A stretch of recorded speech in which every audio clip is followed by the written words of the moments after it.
আসসালামু আলাইকুম ওয়া রাহমাতুল্লাহ। জি, আপনাকে বলছি, যেহেতু ভিডিওটি আপনার সামনে এসেই পড়েছে, আপনার কষ্ট হলেও শেষ পর্যন্ত দেখার অনুরোধ করছি। কেননা আজকে আমরা শিখতে চলেছি সূরা আল বাকারার 106 এবং 107 নম্বর আয়াতে কারিমার তিলাওয়াত এবং তরজমা। এই দুইটি আয়াতে কারিমার মধ্যে অনেকগুলো শব্দ রয়েছে, অসংখ্য হরফ রয়েছে। যে হরফের বিনিময়ে আল্লাহ পাক আপনাকে আমাকে 10টি করে সওয়াব দিচ্ছেন। এমনও হতে পারে আজকের এই তিলাওয়াত, আজকের এই শিক্ষাটুকু আমাদের কাল হাশরের ময়দানে নাজাতের ওসিলা। আমরা দেখে দেখে শিখব, আমরা দেখে দেখে শব্দ অর্থ শিখবো, দেখে দেখে আমরা তিলাওয়াত করবো ইনশাল্লাহ। অবশ্যই আমরা আল্লাহ পাকে আমরা খুশি করতে পারবো ইনশাল্লাহ।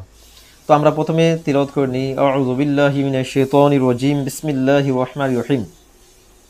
মা নানসাখ মিন আয়াতিন আও নুনসিহা না'তি বিখাইরিম মিনহা আও মিথলিহা আলম তা'লাম আন্নাল্লাহা আলা কুল্লি শাইইন কাদির। তো এই আয়াতে কারিমার আমরা অনুবাদটা আগে শিখে নেই। যা আমি রহিত করি কোনো আয়াত বা ভুলিয়ে দেই, আনয়ন করি তার চেয়ে উত্তম অথবা তার সমতুল্য। আল্লাহ পাক বলতেছেন, মা যা নানসাখ আমি রহিত করি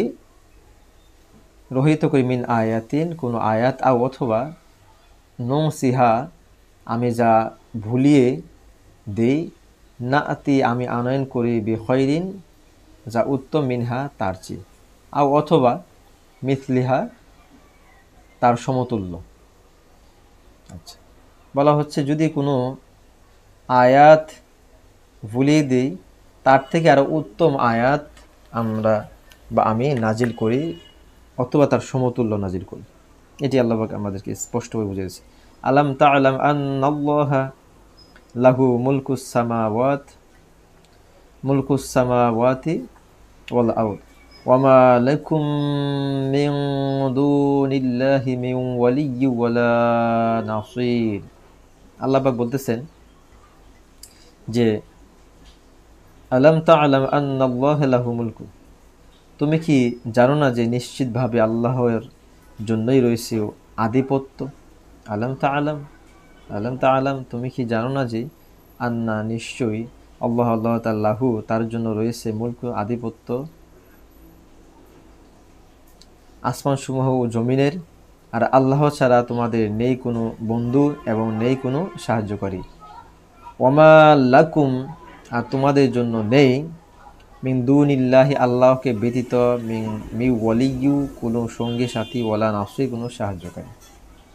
আল্লাহকে ছাড়া আসলে আমাদের কোনো সাহারা, কোনো অভিভাবক, কোনো বন্ধু নেই, কোনো সাহায্যকারী নেই। নিশ্চয়ই আমাদেরকে আল্লাহ পাক সকল সময় অবশ্যই আমাদের সাহায্য করবেন। আল্লাহই হচ্ছে আমাদের প্রকৃত আসল বন্ধু, আসল সাহায্যকারী। আমাদের এটাই মানতে হবে।